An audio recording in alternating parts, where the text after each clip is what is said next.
de paix, prière de paix, prière de paix, prière de paix, prière de paix, prière de paix, prière de paix, prière de paix,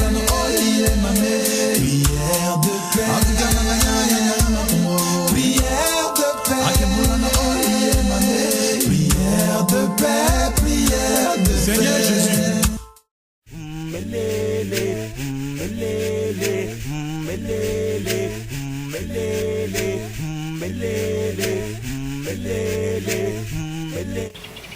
Alors j'ai publié en 2009 un ouvrage sur l'hymne national du Cameroun.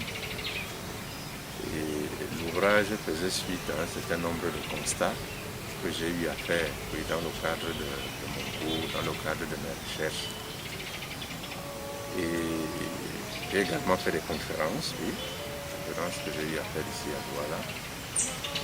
Alors, dans l'ouvrage, j'essaye de montrer que notre hymne national du Cameroun est vraiment problématique. Moi-même, je ne le savais pas. Vous savez, au Cameroun, berceau de nos ancêtres, puisque c'est le titre.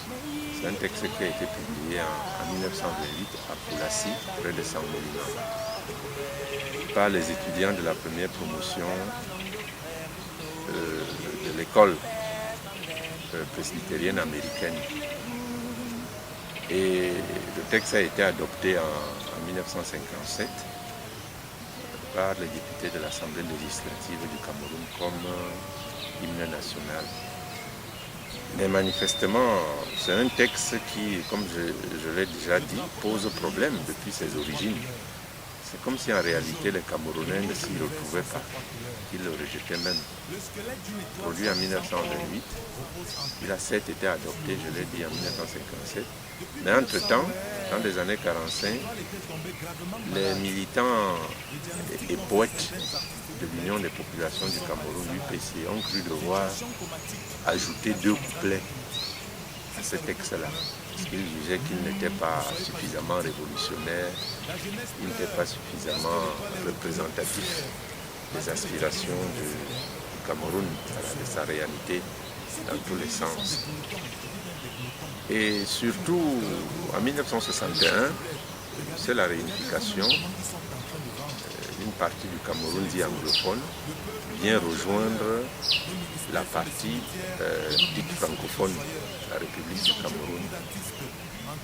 Et à Fumban, en juillet 1961, à Fumban, eh bien, les anglophones ont demandé qu'il y ait un texte consensuel, puisqu'ils venaient du Nigeria, les autres venaient de la République du Cameroun. Il fallait créer une république fédérale, là, avec 2 États fédérés. Mais leur proposition n'a pas été agréée. Les francophones ont, pour ainsi dire, imposé leur texte au Cameroun de ceux des ancêtres qui avaient été adoptés, déjà même avant l'indépendance. Et on a donc demandé à Bernard Fonlon de traduire ce texte-là. Ce qui m'a frappé, c'est que finalement, on se rend compte que Bernard Fonlon n'a pas du tout traduit le texte. Il a repris le titre au Cameroun de ceux de nos ancêtres. Mais tout le reste n'a rien à voir avec ce que les francophones chantent. J'ai été très surpris. Et en littérature, nous appelons cela le travestissement. C'est un travestissement qui est fait ici sous le mode satirique. Alors, le texte a été traduit en 1960, n'a pas été traduit, a été produit, celui de Bernard Fonlon, en 1961. Et il a été reconnu officiellement en 1978. Voilà, donc il était chanté sans existence légale, pour ainsi dire. Jusqu'aujourd'hui, c'est lui qu'on chante. Et donc dans nos écoles, sur nos terrains de football, notre armée, partout. Voilà, lorsque 2 Camerounais, l'un anglophone comme on dit, et l'autre francophone comme on dit également, se retrouvent, même sur le terrain de football, c'est-à-dire un joueur comme Eto'o se retrouve avec un joueur comme Eno. Ils sont sur le terrain du football, ils ne chantent pas du tout la même chose. 2 députés à l'Assemblée nationale du même parti, l'un anglophone, l'autre francophone, ils ne professent pas la même foi patriotique, on pourrait dire, puisque l'hymne national, c'est le lieu d'expression justement de cette foi patriotique-là. Et pour moi, je pense que vraiment c'est problématique et c'est sérieux. Vous voyez, nous sommes des Africains et nous disons chez nous que l'homme, c'est sa parole. Lorsqu'un peuple se réunit, qu'un peuple se retrouve et chante, c'est quelque chose d'important. Alors, on parle beaucoup d'unité, voilà. On célèbre l'unité. Nous parlons cet an dernier des cinquantenaires de l'indépendance et de la réunification. Et là, moi, je suis mal à l'aise. On chante deux visions du monde. On célèbre deux visions du monde. Il y a deux textes. Oui, alors, si vous prenez par exemple la version anglaise, elle parle du réalité, elle évoque les réalités physiques du Cameroun, ce qui n'est pas le cas dans la version française. On parle du monde de Boya, on parle du Chari, on parle de la Bumba, etc. C'est vraiment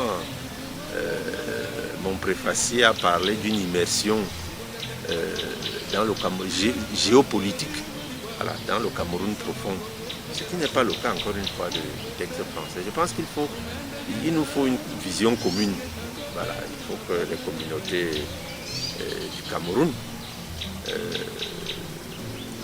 essaient d'exprimer une vision commune. Encore que ce n'est pas une affaire de francophones ou d'anglophones.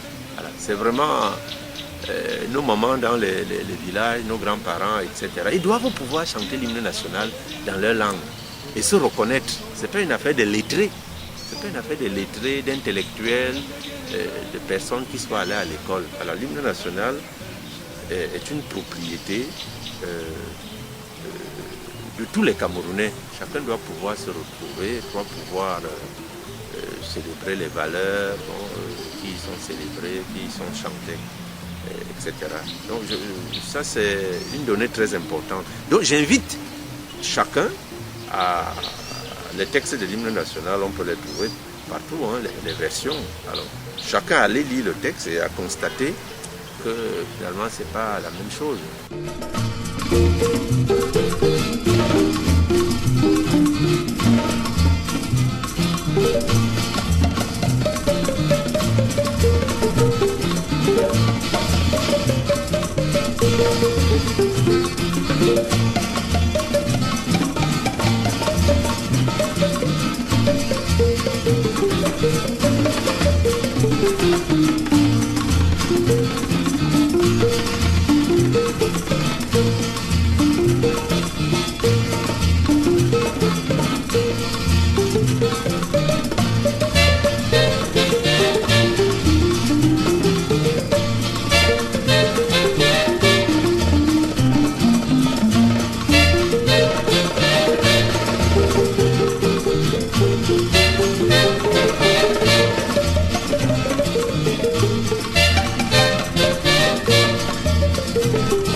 Ce qui nous trompe, finalement, j'emploie le mot tromperie, c'est la musique. L'air est le même, mais l'air, c'est pas l'hymne, c'est pas la musique, c'est pas, j'allais dire simplement la musique, c'est les paroles qu'on met en musique. Alors si les paroles ne sont pas les mêmes, même si la musique est identique, eh bien, le problème demeure. Donc il s'agit d'harmoniser, de dire les mêmes paroles. Les mêmes paroles, quelle que soit la langue. Vous voyez, on peut traduire. D'ailleurs, le texte, la version française qui est chantée maintenant, elle est traduite dans certaines langues du pays. J'ai vu en Douala, en Bassa, en Foufoulde, en Féfé, on chante. Donc, on peut traduire le texte, on peut le traduire. Mais il nous faut un texte consensuel qui serait donc traduit dans tous les parlers, si vous voulez, du Cameroun. Voilà, la traduction ne pose pas problème. Le problème n'est pas celui de la traduction. Parce qu'il y en a parfois qui me disent, oui, mais l'anglais et le français, c'est pas la même chose. Non, c'est pas un problème de traduction. Puisqu'en 1970, lorsqu'on a changé la version initiale de 1928, dans laquelle on retrouvait les mots de barbarie et de sauvagerie. Autrefois, tu vécus dans la barbarie, peu à peu, tu sors de ta sauvagerie. Alors, cela a été changé en 1970, mais le texte, la version anglaise du texte, elle n'a pas changé en 1961. Elle est la même depuis, j'allais dire, ses origines. Et ça pose problème. Ça pose problème. Donc, je souhaite, je mets cette réflexion, je la soumets, je la partage avec mes compatriotes et d'autres, voilà, pour que nous prenions conscience de ce que nous faisons. Voilà. Le temps des commémorations des indépendances, de la réunification, c'est aussi un temps de réflexion, un temps de relecture. Alors peut-être c'est l'occasion pour nous de revoir les choses et de nous engager peut-être dans un chemin de refondation. Ce n'est pas dramatique, mais c'est grave. C'est grave. Et je me suis réjoui, et je me réjouis de ce qu'ici au Cameroun, depuis que je fais les conférences, eh bien, je vois que les gens sont sensibles à cela. Mais je sens quand même des réticences, une certaine peur. Il y a comme une peur atavique qui envahit les cœurs, qui dompte les personnes. Mais je pense qu'il faut que nous exorcisions tout cela. C'est pourquoi je soumets. Voilà, le livre a été publié à Clé, aux éditions Clé, en 2009. Il est disponible et voilà, je suis prêt à continuer les échanges avec mes compatriotes et tous les amis du Cameroun pour que nous réfléchissions sur la manière dont nous pouvons apporter notre contribution à la construction du pays par rapport à ce sujet. Et j'ai remarqué, c'est peut-être un signe des temps, le gouvernement lui-même, il a créé, il y a quelques années, une commission d'harmonisation, voilà, je crois une commission d'harmonisation des symboles de l'État. Et dans ce cadre ou dans d'autres cadres, je crois qu'un débat doit pouvoir s'ouvrir pour que nous voyons ce que nous pouvons faire. Bon, la question qu'on me pose souvent, c'est oui, mais ce que vous dites est peut-être pertinent, vrai, mais qu'est-ce que vous proposez? Alors, j'insiste aussi pour dire que ce n'est pas une œuvre personnelle ou individuelle. Écrire un hymne national, c'est le fruit d'un consensus. Donc, chacun de nous a quelque chose à apporter. Chacun de nous a quelque chose à apporter. Donc, moi, c'est un appel que je lance, voilà, à tous mes compatriotes pour que nous, ensemble, nous réfléchissions. Il y a ici à Douala, l'autre jour, une communauté de l'Ouest, par exemple, m'a invité. Ils ont l'habitude de se retrouver. Ils me disent, mais venez nous parler de ce sujet-là. Ils étaient très intéressés. Je crois de fil en aiguille, c'est comme cela que nous pouvons nous approprier le sujet et sortir un peu d'une forme d'impasse identitaire qui est, de mon point de vue, la source de nombre de nos problèmes.